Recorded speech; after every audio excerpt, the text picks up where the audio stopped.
Hello my dear students, welcome back to my YouTube channel. मेरे YouTube channel पर आप लोग का बहुत बहुत स्वागत है। डियर स्टूडेंट, आज की क्लास में हम लोग बीए थर्ड सेमेस्टर के शिक्षा शास्त्र विषय का अध्ययन करेंगे। और थर्ड सेमेस्टर में अभी तक हम लोगों ने 4 यूनिट का भली भांति अध्ययन कर लिया है। आज से मुझे आप लोगों को 5वां यूनिट का अध्ययन कराना है। और जैसा कि आप लोगों का ये जो पेपर है उसका नाम क्या है कि शिक्षा के दार्शनिक, सामाजिक, राजनीतिक और आर्थिक परिप्रेक्ष्य। तो हमने जो शुरुआत के 4 यूनिट पढ़े हैं उसमें जो है शिक्षा के दार्शनिक परिप्रेक्ष्य से संबंधित जो भी चीजें दी गई थी उसका अध्ययन हम लोग को करना था और हम लोगों ने उनको अध्ययन कर लिया। सबसे पहले हम लोगों ने देखा था कि शिक्षा और दर्शन के बीच में रिलेशन और इनके बारे में जो भी अवधारणाएं थी उसको देखा। फिर उसके बाद हम लोगों ने दूसरे यूनिट में पढ़ा कि भारतीय दर्शन की कुछ प्रमुख जो रचनाएं हैं उनके बारे में पढ़ा, जैसे गीता और जो है उपनिषद, वेदांत, इन सब के बारे में पढ़ा। उसके बाद फिर हम लोगों ने अगले यूनिट में पढ़ा कि भारतीय दर्शन और पश्चिमी दर्शन के बारे में पढ़ा। फिर उसके बाद अगले यूनिट में हमने पढ़ा कि कुछ प्रमुख शैक्षिक दार्शनिक विचारक। तो इस तरीके से 4 यूनिट में हम लोगों ने शुरुआत की जो चीज़ें थी दार्शनिक परिप्रेक्ष्य के बारे में अध्ययन कर लिया। आज से हम लोगों को जो 5वीं यूनिट पढ़नी है उसमें देखिए आपका शिक्षा का सामाजिक परिप्रेक्ष्य शुरू होता है और 5वां और 6वां दोनों यूनिट जो है आपका सामाजिक परिप्रेक्ष्य से रिलेटेड है। तो उसी क्रम में हम लोग को आज 5वां यूनिट अध्ययन करना है और इस 5वें यूनिट का नाम क्या है? भारतीय समाज का परिचय, यानी इंट्रोडक्शन टू इंडियन सोसाइटी।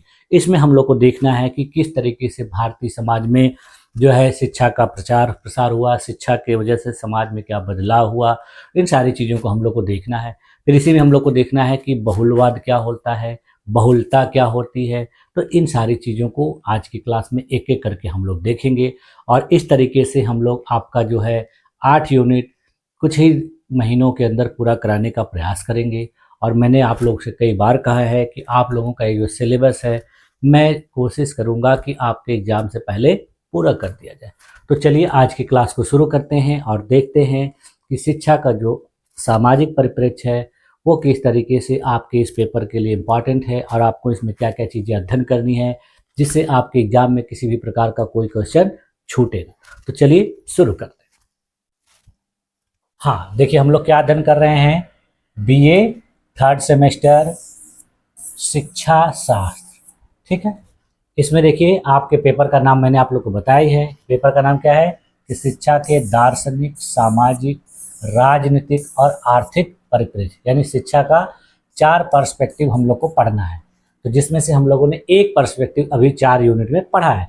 अब बाकी के जो 3 पर्सपेक्टिव हैं ये आपके आने वाले 4 यूनिट में पढ़े जाएंगे, जिसमें जो दूसरा पर्सपेक्टिव है उसको हम लोग पढ़ेंगे आज के यूनिट में, यूनिट 5 में। ये क्या है? इंट्रोडक्शन टू इंडियन सोसाइटी, यानी भारतीय समाज का परिचय, ठीक है। तो भारतीय समाज के परिचय वाले यूनिट में देखिए मेनली हम लोग को क्या पढ़ना है कि भारतीय समाज में बहुलवाद और विविधता के बारे में। उसके बाद फिर पढ़ना है हमारे देश में सामाजिक स्तरीकरण किस तरीके से समाज में किया गया है, जैसे कास्ट के आधार पर, क्लास के आधार पर, जेंडर के आधार पर, यानी भारतीय समाज का सामाजिक स्तरण जाति के आधार पर, वर्ग के आधार पर और लिंग के आधार पर किस तरीके से किया गया, ठीक है। तो इन सब चीज़ों को हम लोग को पढ़ना है। तो सबसे पहले हम लोग क्या देख लेते हैं कि भारतीय समाज का परिचय देख लेते हैं, यानी इंट्रोडक्शन टू इंडियन सोसाइटी, कि भारतीय समाज किस तरीके से है। तो सबसे पहले हम लोगों को क्या जानना होगा कि समाज क्या होता है, यानी सोसाइटी किसे कहते हैं। तो देखिए सोसाइटी किसे कहते हैं? सोसाइटी क्या होता है? एक प्रकार का समूह होता है। कैसा समूह होता है कि जिसमें लोग एक साथ रहते हैं और जिनके बीच सामाजिक संबंध, मूल्य, परंपराएं और नियम, यानी अगर कहा जाए तो समाज क्या है कि समाज लोगों का समूह है जिसमें लोगों की अपनी मान्यताएं होती हैं, परंपराएं होती हैं, नैतिक मूल्य होते हैं और आपसी सहयोग और लेन देन होता है। तो इस तरीके से सारी चीज़ें जो होती हैं वो किसके अंतर्गत होती हैं? समाज में। और समाज के देखिए मुख्य तत्व कौन कौन से होते हैं? सबसे पहले देखिए क्या होते हैं? लोग होते हैं, यानी लोगों से ही समाज बनता है। तो सबसे मेन तत्व समाज का क्या होता है? लोग होते हैं, पीपुल्स होते हैं। उसके बाद फिर दूसरा तत्व क्या होता है? उनके बीच में सामाजिक संबंध, यानी सोशल रिलेशनशिप, यानी समाज में रहने वाले जो लोग होते हैं वो एक दूसरे से किस तरीके से रिलेशन रखते हैं, ये दूसरा तत्व होता है। तीसरा तत्व क्या होता है कि सामान्य उद्देश्य और मूल्य, यानी किसी भी समाज का क्या देखिए एक सामान्य उद्देश्य होता है और उनका कुछ मूल्य होता है। जैसे एक परिवार का भी देख लीजिए, तो परिवार का अपना एक उद्देश्य होता है और प्रत्येक परिवार का अपना एक मूल्य होता है और उसी मूल्यों के अनुसार प्रत्येक के सदस्य जो है समाज के या परिवार के कार्य करते हैं और उसी लक्ष्य को प्राप्त करना चाहते हैं। इसके बाद फिर देखिए अगला जो तत्व होता है उसका संगठन और नियम, यानी जो है इनका एक अपना संगठन होता है और इनका एक नियम होता है, उसी नियम के अनुसार चलते हैं। जैसे उदाहरण के लिए देखिए, गांव का समाज, शहर का समाज, जातीय समूह का समाज, तो इन सब का देखिए अपना अपना एक समाज होता है और सबका तौर तरीका, रहन सहन, खान पान में अंतर देखा जाता है। तो इस तरीके से क्या हो गया समाज और समाज के मुख्य तत्व। अब देखिए अपने देश के समाज की विशेषताएं, यानी भारतीय समाज की विशेषताएं, तो इसमें देखिए क्या है कि भारतीय समाज का जो इतिहास और संरचना है वो बहुत जटिल है और विविधतापूर्ण है। इसकी कुछ मुख्य विशेषता, यानी हमारे देश का जो समाज है वो देखिए बहुत जटिल है और एक ऐतिहासिक क्रम इसका है कि बहुत पहले से ये संरचना जो है निर्मित हुई है। जिसमें देखिए पहली विशेषता क्या है, विविधता, यानी भारतीय समाज जो है विविध प्रकार की चीज़ों से, विविध प्रकार के लोगों से बना हुआ है। जैसे देखिए भारत में विविध प्रकार की भाषाएं हैं, विविध प्रकार के धर्म हैं, विविध प्रकार की जातियां हैं, विविध प्रकार की संस्कृति है और विविध प्रकार के रीति रिवाज हैं, जिसकी वजह से यहाँ पर काफ़ी विविधता देखी जाती है। इसका उदाहरण देखिए, जैसे अपने देश में हिंदी भाषा भाषी, तमिल, मराठी, इसके अलावा विभिन्न धर्म के लोग, हिंदू, मुस्लिम, सिख, ईसाई, इस तरीके से देखिए क्या है कि भाषा के आधार पर और धर्म के आधार पर, संस्कृति के आधार पर, रीति रिवाज के आधार पर बहुत ज़्यादा विविधता देखी जाती है। दूसरी विशेषता क्या है, सामाजिक संरचना, सोशल स्ट्रक्चर। सामाजिक स्ट्रक्चर में देखिए जाति व्यवस्था अपने देश में देखी जाती है, यानी भारतीय समाज की यह एक ऐतिहासिक विशेषता है। इसके बाद देखिए यहाँ पर विभिन्न प्रकार के वर्ग देखे जाते हैं, यानी वर्ग विभाजन, जैसे आर्थिक और सामाजिक स्थिति के आधार पर यहाँ कई वर्गों को बांटा गया है। उसके बाद फिर देखिए गांव और परिवार होते हैं, जिसमें ग्रामीण समाज और पारिवारिक जीवन आता है। तो इस तरीके से सामाजिक संरचना हो गई। उसके बाद देखिए तीसरी विशेषता क्या हो गई कि धार्मिक और सांस्कृतिक प्रभाव है। इसमें देखिए भारतीय समाज में धर्म और संस्कृति का गहरा प्रभाव देखा जाता है। जीवन के विभिन्न पहलुओं जैसे जन्म, विवाह, मृत्यु पर धर्म आधारित नियम प्रभावी होते हैं। आप लोग देखते होंगे कि हमारे देश में धार्मिक कार्य बहुत ज़्यादा किए जाते हैं, हर चीज़ को धर्म से जोड़ा दे जाता है। जैसे किसी के यहाँ कोई बालक का जन्म होता है तो भी धार्मिक अनुष्ठान किए जाते हैं, अगर किसी की मृत्यु होती है तो भी धार्मिक अनुष्ठान किए जाते हैं। कोई नया बिजनेस कर रहा है, कोई गाड़ी खरीद रहा है या कुछ भी करते हैं लोग, तो उसको धर्म से जोड़कर विभिन्न प्रकार के क्रियाकलाप किए जाते हैं। तो इस तरीके से देखिए हमारे देश में जो है तीसरी विशेषता क्या है समाज की, धार्मिक और सांस्कृतिक प्रभाव। उसके बाद फिर देखिए अगली विशेषता क्या है कि सह अस्तित्व और सहिष्णुता, यानी एक दूसरे के साथ कोएग्जिस्टेंस और टॉलरेंस भी देखा जाता है। भारत में देखिए विभिन्न धर्म और जाति के लोग सदियों से साथ रहते आए हैं। इसका मतलब क्या है कि उनके बीच में कोएग्जिस्टेंस है और टॉलरेंस, यानी सहिष्णुता भी है और सह अस्तित्व की भावना भी है। यह सहिष्णुता और सामाजिक समावेशन का प्रतीक माना जाता है। आप लोग देखते होंगे कि कई ऐसे क्षेत्र हैं जहाँ पर विविध प्रकार की जाति के लोग एक साथ रहते हैं। शहरों में आप देखिए कि अनेक जातियों के, अनेक धर्म के, अनेक भाषा बोलने वाले लोग एक साथ रहते हैं, एक दूसरे के साथ क्रियाकलाप करते हैं, एक दूसरे के साथ बेहतर तरीके से सहअस्तित्व का कार्य करते हैं। तो इस तरीके से ये विशेषता हो जाती है। इसके बाद फिर देखिए परिवार आधारित समाज, यानी भारतीय समाज कैसा समाज है, परिवार आधारित। यहाँ पर देखिए संयुक्त परिवार की परंपरा रही है प्राचीन काल से। आज भी बहुत से ऐसे परिवार हैं जो संयुक्त रूप से एक दूसरे के साथ मिलजुल कर रहते हैं। विभिन्न प्रकार की जो गतिविधियां हैं, क्रियाविधियां हैं, वो एक साथ मिलकर करते हैं। परिवार देखिए सामाजिक, आर्थिक और सांस्कृतिक गतिविधियों के केंद्र होते हैं, यानी परिवार से ही विभिन्न प्रकार की सामाजिक गतिविधियां होती हैं, आर्थिक गतिविधियां होती हैं, सांस्कृतिक गतिविधियां होती हैं। ठीक, अब देखिए भारतीय समाज के प्रमुख घटक, कंपोनेंट्स ऑफ इंडियन सोसाइटी। तो पहला देखिए आप लोगों ने भी क्या देखा कि सबसे प्रमुख घटक क्या होता है, परिवार होता है, यानी यह सामाजिक जीवन की मूल इकाई है। अगर आपसे पूछा जाए कि समाज की सबसे छोटी इकाई कौन सी है, तो क्या होता है, परिवार, यानी इसको बेसिक यूनिट माना जाता है, मूल इकाई माना जाता है।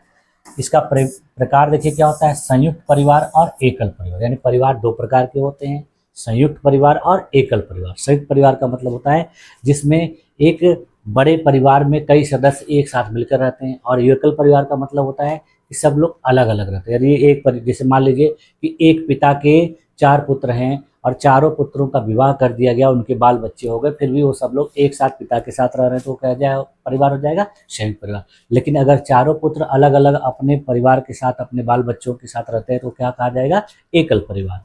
देखिए इसकी भूमिका क्या होती है कि ये सामाजिक शिक्षा, मूल्य और संस्कार का इसमें स्थान होता है।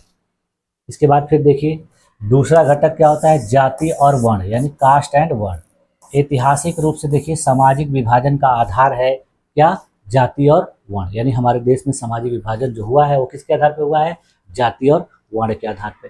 देखिए अपने देश में विभिन्न प्रकार के वर्णों में, जैसे देखिए ब्राह्मण, क्षत्रिय, वैश्य और शूद्र, इनका देखिए आप लोग प्रमाण देखते हैं कि प्राचीन काल से, वैदिक काल से ही इनके बारे में हम लोग देखते हैं। इसके अलावा देखिए विभिन्न प्रकार की जो जातियां हैं वो देखिए परिवार के आधार पर, पेशे के आधार पर या सामाजिक पहचान के आधार पर बनाई गई है। इसके अलावा देखिए धर्म है इसका अगला घटक। जीवन के नियम और नैतिकता ये निर्धारित करता है, यानी किस के जीवन का क्या नियम होगा, उसकी नैतिकता किस तरीके की होगी, उससे संबंधित धर्म उसको बताता है। हिंदू धर्म में देखिए कुछ अलग नियम हैं, मुस्लिम धर्म में कुछ अलग हैं, सिखों में अलग हैं, ईसाइयों में अलग हैं। तो ये जो नियम हैं सबके अलग अलग होते हैं और ये उस धर्म की नैतिकता निर्धारित करते हैं। किसी धर्म में जीवों की हत्या करना पाप माना जाता है, किसी धर्म में जीवों की हत्या बहुत ज़्यादा की जाती है। तो इस तरीके से कौन निर्धारित करता है सारे जो है तरीके, धर्म जो है। कुछ प्रमुख धर्म देखिए अपने देश में, जैसे हिंदू हैं, मुस्लिम हैं, सिख हैं, ईसाई है, बौद्ध है, जैन है, ये सब देखिए अपने देश में प्रमुख धर्म हैं और इसके सभी धर्म के मानने वाले लोग अपने अपने तौर तरीके से रहते हैं। इसके बाद फिर देखिए अगला घटक है भाषा और संस्कृति, यानी भारतीय समाज में कई भाषाएं और बोलियां हैं। संस्कृति में देखिए नृत्य है, संगीत है, त्योहार है, रीति रिवाज शामिल। देखिए ये सब चीज़ें अलग अलग लोगों की अलग अलग प्रकार के, देखिए अपने देश में आप नृत्य जानते हैं, बहुत सारे शास्त्रीय नृत्य हैं, जैसे कुचिपुड़ी है, भरतनाट्यम है, तो ये कि मणिपुरी है, ओडिसी है, ये सब क्या है कि अलग अलग नृत्य के प्रकार है। उसी प्रकार विभिन्न प्रकार के संगीत हैं, विभिन्न प्रकार के त्यौहार मनाए जाते हैं, विभिन्न प्रकार के रीति रिवाज होते हैं। और कहा जाता है कि भारत में अगर देखा जाए तो रोज न कोई त्यौहार जरूर रहता है, किसी न किसी क्षेत्र में कोई न कोई त्यौहार जरूर है। देखिए इसके बाद फिर देखिए सामाजिक संस्थाएं, यानी इसके अगले घटक जो है सामाजिक संस्थाएं, जो समाज में विभिन्न प्रकार के जो इंस्टीट्यूट बनाए गए हैं, संस्थाएं बनाई गई हैं, वो भी देखिए इसके घटक है। जैसे शिक्षा है या ज्ञान और मूल्य का संचरण करती है। अगला संस्था देखिए अर्थव्यवस्था है, यह जीवन यापन और रोजगार के लिए उपयोगी होता है। और तीसरी संस्था क्या है, राजनीति, यह शासन और कानून का संचालन करती है। ठीक है, तो देखिए अब अगला है भारतीय समाज में परिवर्तन, यानी भारतीय समाज में social change in Indian society. तो भारतीय समाज में देखिए परिवर्तन कैसे हुआ, तो भारतीय समाज में परिवर्तन कैसे हुआ, औद्योगिकरण की वजह से, शिक्षा की वजह से, मीडिया की वजह से और वैश्वीकरण से समाज में बदलाव आया। यानी इतने सारे कारक जो हैं वो मिलकर भारतीय समाज को बदलने में महत्वपूर्ण योगदान दिए हैं। जैसे उदाहरण के लिए देखिए आज वर्तमान समय में देखिए महिलाओं की स्थिति में काफ़ी सुधार देखे जा रहे हैं और निरंतर ये सुधार होता ही जा रहा है। तो ये किसकी वजह से है, इन्हीं सारे कारकों की वजह। इसके अलावा देखिए जातिगत भेदभाव में कमी देखी जाती है। आप लोग देखते होंगे कि शहरों में लोग एक स्थान पर काम करते हैं, एक ही प्रकार के साधनों से आते जाते हैं, जैसे रेलवे से, बस से, गाड़ियों से, तो वहाँ पर इस प्रकार के जातिगत भेदभाव नहीं देखे जाते हैं। इसके अलावा देखिए आधुनिक परिवार संरचना का उदय हुआ, यानी आधुनिक तरीके से परिवारों का उदय हुआ, लोग आधुनिक तौर तरीकों को अपनाकर रहते हैं, उसी तरीके से खान पान रखते हैं, उसी प्रकार की पढ़ाई लिखाई रखते हैं। तो भारतीय समाज का देखिए महत्व क्या है कि भारतीय समाज किस तरीके से महत्वपूर्ण है। तो पहली बात क्या है इसकी महत्वपूर्ण में कि इसमें सामाजिक समरसता सुनिश्चित करता है, यानी भारतीय समाज जो है सामाजिक रूप से समरस जीवन जीने के लिए कटिबद्ध होता है, इसलिए इसको पहली महत्व के रूप में देखा जाता है। इसके अलावा देखिए यहाँ पर संस्कृति और परंपराओं का संरक्षण होता है, दूसरा महत्व है इसका। यहाँ पर सामाजिक शिक्षा और नैतिक मूल्यों का माध्यम है, तीसरा महत्व हो गया। अब देखिए इसको संक्षेप में क्या कहा जा सकता है कि भारतीय समाज जो है विविध है, जटिल है और बहुआयामी है। यहाँ परंपरा और आधुनिकता, धर्म और विज्ञान, सामाजिक नियम और व्यक्तिगत स्वतंत्रता का मिश्रण। यहाँ पे परंपराएं भी बहुत सारी हैं, यहाँ पे लोग आधुनिकता का भी पालन करते हैं, आधुनिकता को भी अपनाते हैं, धर्म और विज्ञान को भी महत्व दिया जाता है, सामाजिक नियम भी होते हैं और व्यक्तिगत स्वतंत्रता भी दी जाती है। यानी सबका सम्मिश्रण यहाँ देखने को मिलता है, किसी एक चीज का पूरी तरह से हावीपन नहीं दिखता है। इसके अलावा देखिए यहाँ पर परिवार, जाति, धर्म, भाषा और संस्कृति जो है इसके प्रमुख घटक होते हैं और समय के साथ यह परिवर्तनशील भी, यानी समय के साथ साथ इनमें परिवर्तन होता है और ये मेन कंपोनेंट्स हैं जो मिलकर समाज का निर्माण करते हैं। ठीक है, अब देखिए भारतीय समाज में बहुलवाद और विविधता को देख लेते हैं, जो आपका सिलेबस में टर्म दिया गया, यानी भारत का किस प्रकार से बहुलवाद और विविधता की स्थिति देखी जाती है, यानी pluralism and diversity in Indian society. तो देखिए सबसे पहले हम लोग देख लेते हैं कि इन दोनों का अर्थ क्या होता है, यानी भारतीय समाज में बहुलवाद क्या होता है और विविधता, इन दोनों के अर्थ को देख लेते हैं, क्योंकि देखिए ये कभी कभी आपके एग्जाम में पूछे जाते हैं छोटे प्रश्न में। तो सबसे पहले किसका अर्थ देख लेते हैं, बहुलवाद यानी प्लूरलिज्म। इसको क्या कहा जाता है, तो भारतीय समाज में देखिए बहुलवाद का अर्थ है कि समाज में अनेक धर्म, जाति, भाषा, संस्कृति और जीवन शैली सह अस्तित्व में देखी जाती है, पाई जाती है, तो उसी को कहा जाता है बहुलवाद। यानी अनेक प्रकार के लोग समाज में एक साथ सह अस्तित्व के साथ अपना जीवन शैली अपनाते हैं, रहते हैं, तो ये होता है बहुलवाद। यहाँ देखिए विभिन्न प्रकार की विचारधाराएं, मान्यताएं और आस्थाएं आपस में सहयोग और सम्मान के साथ जीवन जीती हैं। आप लोग देखते होंगे कि विभिन्न धर्म के जो रीति रिवाज हैं, विभिन्न धर्म के जो सांस्कृतिक परंपराएं हैं, उसमें एक दूसरे लोग साथ में मिलकर रहते हैं। जैसे देखिए हमारे जब त्यौहार पड़ते हैं तो उसमें अन्य धर्म के लोगों के द्वारा बहुत सारी चीज़ें बेची जाती हैं, बहुत सारी क्रिया कराई जाती हैं, वो लोग मिल साथ में रहते हैं। फिर दूसरे धर्म के लोगों का कोई त्यौहार वगैरह आता है तो अन्य धर्म के लोग भी उसमें शामिल रहते हैं, सामानों की बिक्री करते हैं, उनमें शामिल होते हैं। जैसे उदाहरण के लिए आप लोग देख सकते हैं कि होली, दीपावली, इस तरीके के जो हिंदुओं के त्यौहार है, इसमें देखिए मुसलमान भी प्रतिभाग करते हैं, वो भी हमारे साथ सहयोग करते हैं, सहिष्णुता की भावना के साथ। उसी प्रकार मुसलमानों के त्यौहार में भारतीय लोग भी शामिल रहते हैं। तो इस तरीके से जो है आपस में सहयोग और सम्मान का जीवन जिया जाता है। बहुलवाद यह मानता है कि विविधता जो है समाज की ताकत है, न कि कमजोरी। यानी बहुलवाद जो है यह मानता है कि समाज में जो विविधता पाई जाती है ये कमजोरी नहीं है, बल्कि क्या है, एक प्रकार की ताकत है। और कुछ ऐसे लोग भी कहते हैं कि इस प्रकार की जो बहुलवाद होता है इससे क्या होता है, समाज का बिखराव होता है, लेकिन ऐसा कुछ नहीं होता है, ये एक प्रकार की ताकत के रूप में देखा जाता है।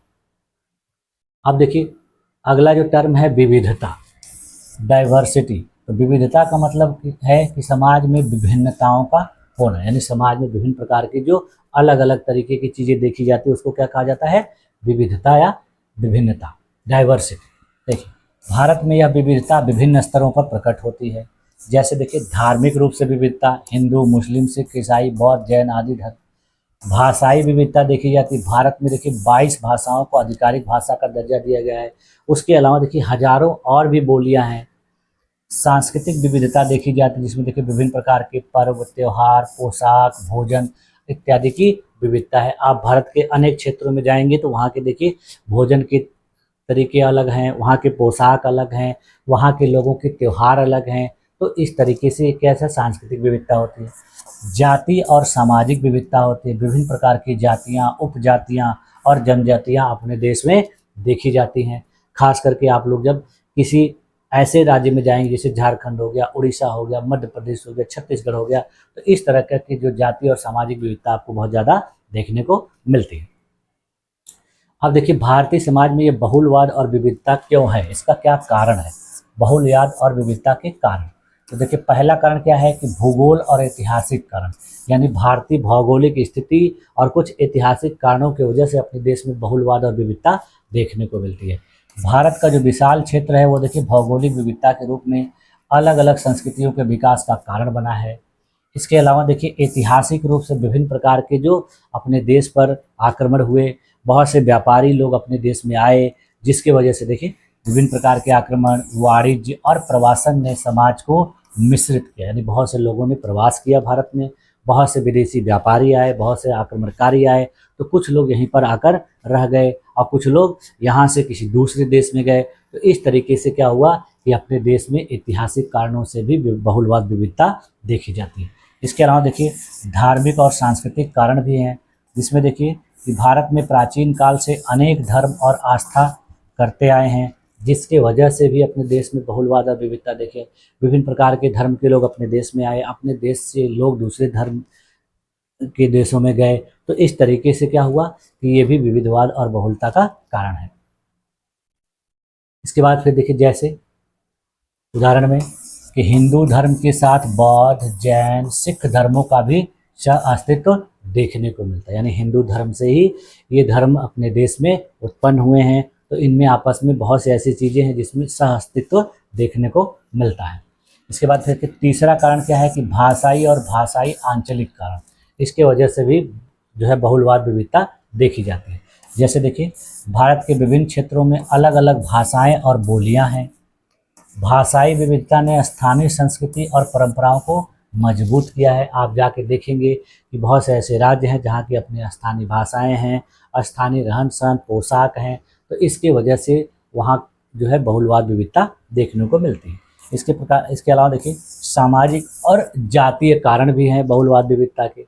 जैसे देखिए विभिन्न प्रकार की जाति प्रथा और स्थानीय जनजातियाँ जो हैं सामाजिक विविधता का मुख्य कारण होती है। ठीक है, तो भारत में देखिए ये कारण हो गया बहुलवाद विविधता का। अब देखिए भारतीय समाज में बहुलवाद और विविधता की विशेषताएं ये क्या क्या हैं। तो पहला विशेषता देखिए सह अस्तित्व, यानी सभी लोग एक दूसरे के साथ मिलजुल कर रहते हैं। दूसरा क्या है सहिष्णुता, यानी लोगों के बीच अपने विचारों का, धार्मिक मान्यताओं को स्वीकार करना, उनको मान्यता देना देखा जाता है, तो ये क्या हो गया सहिष्णुता। इसके बाद फिर देखिए सांस्कृतिक आदान प्रदान होता है, यानी विभिन्न धर्म के लोग, विभिन्न भाषा के लोग एक दूसरे के साथ सांस्कृतिक आदान प्रदान करते हैं। जैसे अभी आप लोग देख रहे हैं कि छठ पूजा का त्यौहार आने वाला है, तो छठ पूजा का त्यौहार देखिए बिहार से धीरे धीरे अपने उत्तर प्रदेश में फैलता चला जा रहा है। तो ये किस वजह से हो रहा है, इसी प्रकार से सांस्कृतिक आदान प्रदान से। हम लोग देखिए अभी दिसंबर का महीना आएगा तो क्रिसमस का भी त्यौहार मनाते हैं। तो क्रिसमस देखिए कैसा त्यौहार है, ये यूरोपियन त्यौहार है, लेकिन अपने देश में भी इसका आदान प्रदान होता है। तो इस तरीके से देखिए विविध प्रकार की जो सांस्कृतिक परंपराएं हैं एक दूसरे से सीखती हैं और एक दूसरे को विकसित होने में मदद करती हैं। इसके बाद फिर देखिए अगली की विशेषता क्या है सामाजिक समरसता, यानी सोशल हार्मोनी। बहुलवाद और विविधता से देखिए समाज में संतुलन और स्थिरता बनी रहती है। अब देखिए भारतीय संविधान में बहुलवाद और विविधता से संबंधित क्या बातें उपलब्ध की गई हैं, क्या प्रभाव की गई हैं। देखिए भारतीय संविधान में बहुलवाद और विविधता, यानी भारतीय संविधान में इन दोनों से संबंधित कौन कौन से प्रावधान देखने को मिल गए। तो देखिए भारतीय संविधान ने बहुलवाद और विविधता को मान्यता दी है और उसने इसको संरक्षण प्रदान किया है। जैसे देखिए आपने देश के संविधान की जब प्रस्तावना को आप पढ़ेंगे तो उसमें देखिए इस तरीके के शब्दों को वहाँ पर दिया गया, जैसे धर्मनिरपेक्षता। संविधान हर नागरिक को देखिए अपने धर्म का पालन करने की स्वतंत्रता देता है, यानी कहता है कि राज्य का, देश का कोई एक धर्म नहीं होगा, यानी धर्म के नाम पर किसी के साथ किसी भी प्रकार का कोई भेदभाव नहीं किया जाए। सभी लोग अपने धर्म को मानने के लिए, उसको किसी तरीके से मनाने के लिए पूरी तरह से स्वतंत्र हैं। इसके अलावा देखिए समानता का अधिकार प्रदान करता है अपने देश का संविधान। यह कहता है कि किसी भी व्यक्ति के साथ जाति, धर्म, लिंग, जन्म स्थान के आधार पर किसी भी प्रकार का कोई भेदभाव नहीं किया जाएगा। इसके बाद फिर देखिए संस्कृति और भाषा का संरक्षण करता है। भारत में संविधान में मौलिक अधिकारों में ये सब प्रावधान दिए गए हैं कि विभिन्न प्रकार की जो संस्कृतियां हैं वो अपने भाषा का, अपने संस्कृति का संरक्षण कर सकती हैं। इसके बाद फिर देखिए बहुलवाद और विविधता के लाभ। इससे देखिए क्या लाभ होता है। तो सबसे पहला लाभ क्या होता है कि इससे सामाजिक समृद्धि होती है, सभी लोग मिलके एक दूसरे के साथ समाज का विकास करते हैं। इससे देखिए सृजनात्मकता और नवाचार आता है, नए नए चीज़ों को उत्पन्न किया जाता है, विकसित किया जाता है और उस पर कार्य किया जाता है। इसके बाद फिर देखिए इससे सामाजिक स्थिरता आती है, यानी समाज के विभिन्न वर्ग के लोगों के बीच संतुलन बना रहता है। अब देखिए इतना कुछ होने के बावजूद ये बहुलवाद और विविधता की क्या चुनौतियां हैं। तो सबसे पहला क्या होता है कि देखिए इन सारी चीज़ों के होते हुए भी कभी कभी क्या होता है कि बहुत सी चुनौतियां देखने को मिलती हैं। वो चुनौतियां क्या है कि आप देखिए धार्मिक और जातीय संघर्ष देखने को मिलते हैं। कभी कभी क्या होता है कि एक धर्म के लोग दूसरे धर्म के लोगों से लड़ने लगते हैं या फिर उनमें संघर्ष होता है। तो ये किस वजह से होता है? किसी न किसी बहकावे की वजह से या किसी उकसावे की वजह से, किसी गलत धारणा की वजह से, गलत फहमी की वजह से ऐसी चीज़ें देखने को मिलती हैं। और कभी कभी क्या होता है कि नेता लोग भी इन सब चीज़ों का बहुत गलत उपयोग करते हैं और एक दूसरे को लड़ाकर उसका उपयोग अपने वोट बैंक के रूप में करना चाहते हैं।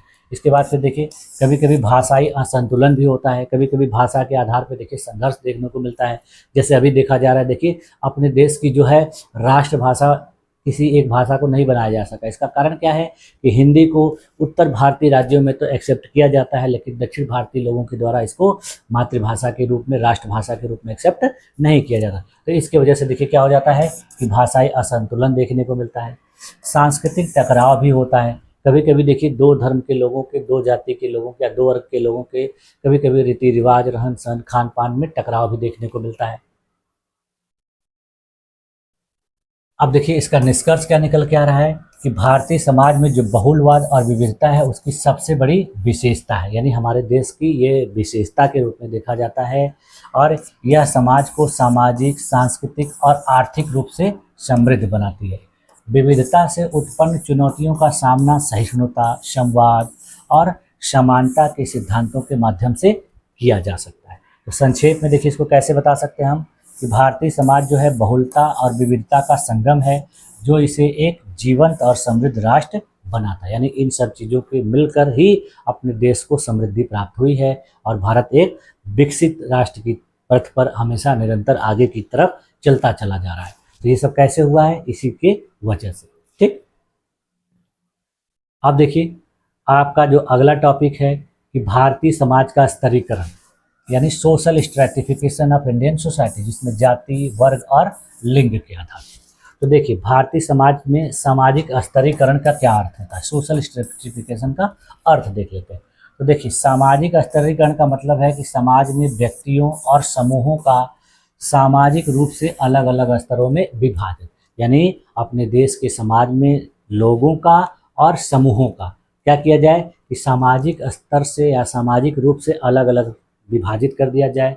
इसका उद्देश्य देखिए क्या होता है विभाजन का, कि समाज में सामाजिक व्यवस्था को बनाए रखना और संसाधनों तथा अवसरों का वितरण करना। यानी सबको अगर एक ही तरीके से जोड़ के रखा जाएगा तो संसाधनों का बंटवारा मुश्किल हो जाएगा, सामाजिक व्यवस्था को बनाए रखना मुश्किल हो जाएगा और विभिन्न प्रकार के अवसरों को प्रदान करना मुश्किल हो जाएगा। इसीलिए क्या किया जाता है कि समाज को स्तरीकृत कर दिया जाता है। जैसे देखिए यह विभाजन किस आधार पर होता है? आर्थिक आधार पर, सामाजिक आधार पर, सांस्कृतिक आधार पर और राजनीतिक आधार पर होता है।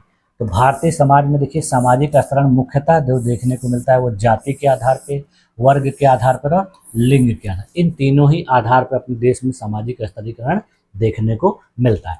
तो सबसे पहले हम लोग देख लेते हैं जाति के आधार पर। ठीक है, जाति के आधार पर स्तरीकरण किस तरीके से देखने को मिलता है? तो देखिए जाति जो है भारतीय समाज का एक पुराना और पारंपरिक सामाजिक विभाजन है, यानी ये बहुत प्राचीन काल से चला आ रहा है और एक प्रकार का यह पारंपरिक सामाजिक विभाजन है। यह देखिए कैसे होता है, यह जन्म के आधार पर निर्धारित होता है और व्यक्ति की सामाजिक स्थिति, पेशा और शादी के विकल्प को प्रभावित करता है। यानी किसी व्यक्ति की जाति कैसे निर्धारित होती है? उसके जन्म के आधार, वो जिस परिवार में जन्म लेता है तो उसी परिवार के आधार पर उसका क्या होता है, स्थिति देखी जाती है, पेशा उसका उसी के आधार पर निर्धारित होता है और जो शादी का विकल्प होता है वो उसी परिवार में जन्म लेने के आधार पर ही होता है। ठीक, इसकी देखिए विशेषता क्या होती है जातिगत आधारीकरण की? यह देखिए जन्म आधारित होता है, यानी व्यक्ति अपनी जाति में जन्म के साथ ही आता है। सांस्कृतिक नियमों द्वारा नियंत्रित होता है, जैसे वेशभूषा, आचार व्यवहार, विवाह इत्यादि जो है उसी परिवार में उसी जाति के आधार पर होता है। स्थिर और अपरिवर्तनीय होता है, यानी पारंपरिक समाज में जाति जो है परिवर्तन मुश्किल था। जातिवाद देखने को मिलता है, जैसे देखिए समाज में उच्च और निम्न जातियों के बीच भेदभाव होता है। उदाहरण के लिए देखिए जो ब्राह्मण जाति के लोग हैं उनको देखिए प्राचीन काल से ही उच्च पदों पर माना जाता है, श्रेष्ठ माना जाता है। जैसे देखिए उस काल में जो शिक्षक होते थे, जो पुरोहित होते थे, वो ब्राह्मण जाति के ही होते थे। क्षत्रियों को उस समय योद्धा के रूप में देखा जाता था। वैसे लोग जो होते थे वो व्यापारिक कार्य किया करते थे और जो शूद्र लोग होते थे वो कृषक और मजदूर के रूप में कार्य करते। यानी इस परिवार से जो लोग जिस परिवार में जन्म लेते थे उनका उसी प्रकार का रोल डिसाइड किया जाता था। देखिए अब इससे संबंधित टिप्पणी क्या है कि जाति प्रथा आज भी भारत में मौजूद है, लेकिन कानून और सामाजिक आंदोलनों ने इनकी कठोरता को कम कर दिया। यानी जाति प्रथा पूरी तरह से भारत में खत्म नहीं हो गई, अभी भी मौजूद है, लेकिन जो विभिन्न प्रकार के कानून बने हैं और जो बहुत सारे आंदोलन चलाए गए हैं जाति प्रथा के विरोध में, तो इसके वजह से जो कठोरता है वो पहले से बहुत कम हो गई है। ठीक, अब देखिए दूसरा है सामाजिक स्तरीकरण का आधार वर्ग, यानी वर्ग के आधार पर। तो देखिए वर्ग एक आर्थिक और सामाजिक आधार होता है पर व्यक्तियों का विभाजन, यानी ये जन्म के आधार पर नहीं है बल्कि आर्थिक और सामाजिक आधार पर। देखिए कि कौन सा व्यक्ति धनी है, कौन सा व्यक्ति गरीब है, कौन सा व्यक्ति समाज में ज़्यादा प्रतिष्ठित पद पर है, कौन सा व्यक्ति कम प्रतिष्ठित पद पर है। जैसे देखिए यह मुख्यतः देखिए धन, शिक्षा, पेशा और जीवन शैली के आधार पर तय होता है। यानी किसी व्यक्ति के पास अगर ज़्यादा धन है तो उसको जाति से नहीं देखा जाएगा बल्कि इसके आधार पर देखा जाएगा। अगर कोई व्यक्ति बहुत ज़्यादा शिक्षित है तो उसको जाति के आधार पर नहीं देखा जाएगा बल्कि शिक्षा के आधार पर देखा जाएगा। अगर किसी व्यक्ति का पेशा अगर बहुत अच्छा है, वो चाहे किसी भी जाति का हो, तो उसको सम्मान मिलेगा। और जीवन शैली अगर बहुत अच्छी है, चाहे किसी भी जाति का व्यक्ति हो, तो उसको उसी तरीके से समाज में सम्मान दिया जाता है। जैसे देखिए विशेषताएं इसकी क्या होती हैं कि आर्थिक आधार पर विभाजन होता है, संपत्ति और आय वर्ग निर्धारण का मुख्य आधार है। यह देखिए गतिशील होता है, यानी यह एक जगह स्थिर नहीं होता है। व्यक्ति अपने आर्थिक साधनों के अनुसार जो है वर्ग बदल सकता है। कोई व्यक्ति देखिए गरीब है लेकिन वो मेहनत करके, परिश्रम करके और अपने जीवन में जब सफल हो जाता है तो वह देखिए अपना वर्ग जो है बदल देता है, यानी वो गरीब वर्ग से धनी वर्ग में शामिल हो जाता है। उसका जो समूह होता है अब धनी लोगों के साथ हो जाता है और उसके रीति रिवाज कार्य सब कैसे होने लगते हैं, अमीरों के जैसे। उसके अलावा देखिए यह समान अवसर उपलब्ध कराता है, यानी आधुनिक समाज में जो वर्ग मोबिलिटी है वो संभव कराता है। कौन कराता है? ये इसी आधार पर। इसका उदाहरण देख लीजिए, अपने देश में 3 प्रकार के वर्ग देखे जाते हैं। जैसे उच्च वर्ग यानी हाई क्लास के लोग, ये लोग देखिए कैसे होते हैं, बड़े उद्योगपति या बड़े बड़े जो अधिकारी होते हैं। तो इनको देखिए जाति के आधार पर नहीं देखा जाता बल्कि इनके पद और प्रतिष्ठा या धन के आधार पर देखा जाता है। उसी प्रकार से देखिए मिडिल वर्ग के लोग होते हैं जिसमें देखिए शिक्षक, विभिन्न प्रकार के कर्मचारी, छोटे व्यापारी होते हैं। और निम्न वर्ग में देखिए कौन कौन से लोग आते हैं, मजदूर आते हैं और असंगठित क्षेत्र के कामगार आते हैं। अगर कोई व्यक्ति किसी भी जाति का, चाहे ब्राह्मण जाति का ही क्यों ना हो, लेकिन वह अगर मजदूरी का काम कर रहा है, असंगठित क्षेत्र में कार्य कर रहा है, किसी ठेला पर कोई सामान बेच रहा है, तो उसको देखिए उसी प्रकार से देखा जाएगा, समाज में उसी प्रकार का सम्मान दिया जाता है। इससे संबंधित टिप्पणी देखिए क्या है कि वर्ग जो है सामाजिक बराबरी के विचार पर आधारित है और जाति की तुलना में अधिक समाज में गतिशीलता प्रदान करते हैं। यानी जाति से ज़्यादा गतिशीलता इसके वजह से मिलती है। तो यह भी एक प्रकार का सामाजिक स्तरीकरण का प्रमुख उदाहरण है। ठीक, उसके बाद फिर देखिए अगला जो है वो लिंग है, यानी जेंडर है। यह भी देखिए सामाजिक स्तरीकरण का बहुत बड़ा महत्वपूर्ण आधार है। इस समय देखिए परिभाषा में क्या है कि लिंग समाज में पुरुष और महिला के बीच सामाजिक भूमिका, अधिकार और कर्तव्यों के आधार पर विभाजन को दर्शाता है। यानी यह महिला पुरुष के आधार पर समाज का विभाजन है कि पुरुष और महिला के किस प्रकार के कर्तव्य हैं, वो कर्तव्यों का निर्वहन किस तरीके से करते हैं, समाज में उनकी क्या भूमिका है, समाज में उनको किस तरीके के अधिकार दिए गए हैं। तो इन सारी चीज़ों के आधार पर जो विभाजन है वो लैंगिक आधार पर सामाजिक स्तरीकरण को दिखाता है। इसकी विशेषताएं देखिए क्या होती हैं कि सामाजिक और सांस्कृतिक पहला आधार होता है। यानी जो लिंग भूमिकाएं वो जन्मजात नहीं होती हैं बल्कि समाज द्वारा निर्धारित होती है। यानी जिस समाज में जिस प्रकार के लिंग को जैसा मत, अपने देश में देखिए बहुत से ऐसे समाज हैं जहाँ पर लड़के लड़कियों के आधार पर शिक्षा के क्षेत्र में भेदभाव किया जाता है, घरेलू कार्यों में भेदभाव किया जाता है, विभिन्न प्रकार के सामाजिक कर्तव्यों में भेदभाव किया। लेकिन कुछ ऐसे भी समाज हैं जहाँ पर इस प्रकार का भेदभाव नहीं होता है। असमानता की स्थिति देखी जाती है। देखिए प्राचीन काल से ऐतिहासिक रूप से हम लोग देखते चले आ रहे हैं कि अपने देश में महिलाओं के प्रति अधिकारों के जो बहुत सारी चीज़ों में कमी की गई है, उनको बहुत सारी प्रताड़नाओं का शिकार होना पड़ा है, उनके साथ बहुत सारे भेदभाव किए गए हैं। देखिए महिलाओं के अधिकारों और अवसरों में कमी रही है, पहले से हम लोग देखते चले आ रहे हैं। लेकिन अब समय क्या हो रहा है, धीरे धीरे परिवर्तित हो रहा है। अब इनको भी अधिकार प्रदान किए जा रहे हैं, इनको अवसर प्रदान किए जा रहे हैं, इनको बहुत सी जगह पे वरीयता दी जा रही है। तो इस तरीके से ये जो है अब समाज में देखने को मिल रहा है। इसके अलावा देखिए समान अधिकारों की दिशा में प्रयास किया जा रहा है कि महिला और पुरुष के आधार पर किसी भी प्रकार का कोई भेदभाव न किया जाए। शिक्षा के क्षेत्र में, रोजगार के क्षेत्र में और राजनीति के क्षेत्र में जो लिंग समानता है वो बढ़ रही है। अब देखेंगे आप लोग कि पंचायत के चुनाव में महिलाओं को 33% आरक्षण दिया जाता है। विभिन्न प्रकार के देखिए सरकारी जो वैकेंसी आती है, पद भर आते हैं, उसमें देखिए महिलाओं के लिए बहुत से ऐसे फॉर्म होते हैं जिसमें फीस नहीं ली जाती है। इनका जो मेरिट लिस्ट में जो नाम होता है, कट ऑफ वगैरह जो होता है वो कम होता है। तो इस तरीके से सारी चीज़ें की जा रही हैं।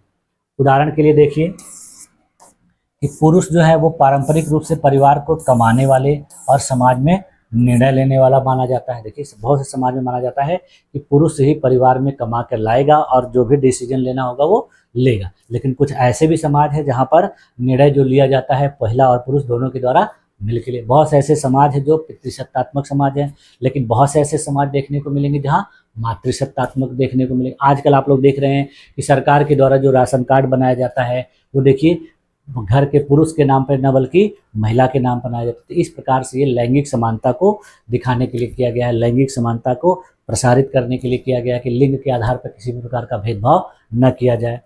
देखिए महिला को क्या माना जाता है समाज में कि पारंपरिक रूप से घर और परिवार की देखभाल करने वाली, इनकी जिम्मेदारी को लोग बहुत से लोग यही सोचते हैं कि महिलाओं का काम क्या है कि घर पे रहना, घर परिवार को संभालना और घरेलू कार्यों को करना। इनका काम नहीं है कि बहुत ज़्यादा शिक्षा प्राप्त करके नौकरी करना, समाज में राजनीतिक नेतृत्व प्रदान करना। ये सारी चीज़ें बहुत से परिवार वाले लोग नहीं मानते। तो देखिए इससे संबंधित टिप्पणी क्या है कि आधुनिक भारत में लिंग समानता पर जोर है, लेकिन अभी भी ग्रामीण और कुछ पारंपरिक समाजों में असमानता मौजूद है। देखिए सरकार इसके लिए बहुत ज़्यादा प्रयास कर रही है और बहुत ज़्यादा सुधार किए जा रहे हैं, लेकिन फिर भी बहुत से ऐसे समाज हैं या बहुत से ग्रामीण परिवेश में लोगों को अभी भी उतना जागरूक नहीं किया जा सका है। तो वहाँ पर इस तरीके का भेदभाव अभी भी देखने को मिलता है। अब देखिए यह जो सामाजिक स्तरीकरण हमने देखा, इसका सारांश देख लेते हैं, समरी। इसको देखिए कैसे देख सकते हैं। 3 आधार हम लोगों ने देखा था, जाति, वर्ग और लिंग। तो इनके आधार देखिए क्या है। पहला इसका आधार क्या है कि यह जन्म और धर्म के आधार पर होता है। वर्ग देखिए ये आर्थिक स्थिति, शिक्षा या पेशे के आधार पर होता है। यह देखिए क्या होता है कि पुरुष महिला की सामाजिक भूमिका के आधार पर निर्धारित होता है। इसमें देखिए स्थायित्व तो क्या होता है, यह उच्च होता है। इसमें मध्य होता है, यह मध्य, यानी इसमें स्थायित्व जो है उच्च, यानी ये जल्दी बदलता नहीं है। इसमें सामाजिक गतिशीलता देखिए कम देखने को मिलती है, इसमें ज़्यादा देखने को मिलती है और यह धीरे धीरे बढ़ती है। उदाहरण में देखिए जैसे ब्राह्मण, क्षत्रिय, वैश्य और शूद्र। यहाँ देखिए उच्च वर्ग, मध्य वर्ग और निम्न वर्ग, और यहाँ पर जो है उदाहरण क्या है, पुरुष और महिला। ठीक है, तो इस तरीके से देखिए हम लोगों ने भारतीय समाज के बारे में विस्तार पूर्वक बेहतर तरीके से अध्ययन किया और इसका कंक्लूजन क्या निकल के आ रहा है कि भारतीय समाज का सामाजिक स्तरीकरण बहुत जटिल और विविध है। यहाँ जाति जो है पारंपरिक और जन्माधारित है, वर्ग जो है आर्थिक और गतिशील है, लिंग जो है सांस्कृतिक और सामाजिक भूमिकाओं पर आधारित है। तो इन तीनों स्तरीकरणों का अध्ययन समाज की सामाजिक संरचना, असमानता और विकास की प्रक्रिया को समझने के लिए काफ़ी महत्वपूर्ण है। ठीक है, तो इस तरीके से देखिए आज की क्लास में हम लोगों ने 5वें यूनिट का विविध प्रकार से बेहतर तरीके से उदाहरणों के साथ अध्ययन किया और मुझे उम्मीद है कि आप लोगों की सारी चीज़ें अच्छे तरीके से समझ में आ गई। अगर किसी भी प्रकार का कोई डाउट किसी के मन में हो तो मुझसे कमेंट करके पूछ सकता है, मैं उसकी पूरी मदद करूँगा। ठीक है, तो आज की क्लास में देखिए यहीं तक रखा जाए और नेक्स्ट क्लास में हम लोग अगला यूनिट अध्ययन करेंगे और अगले यूनिट में हम लोग इसी चीज़ से यानी शिक्षा के सामाजिक परिप्रेक्ष्य से ही रिलेटेड कुछ और भी महत्वपूर्ण बातों को देखेंगे। तो आप लोगों ने मेरी इस क्लास में इतनी देर तक इतने धैर्यपूर्वक अपने आप को बनाए रखा, इसके लिए आप लोग का बहुत बहुत धन्यवाद। मिलते हैं नेक्स्ट क्लास में, तब तक के लिए थैंक यू।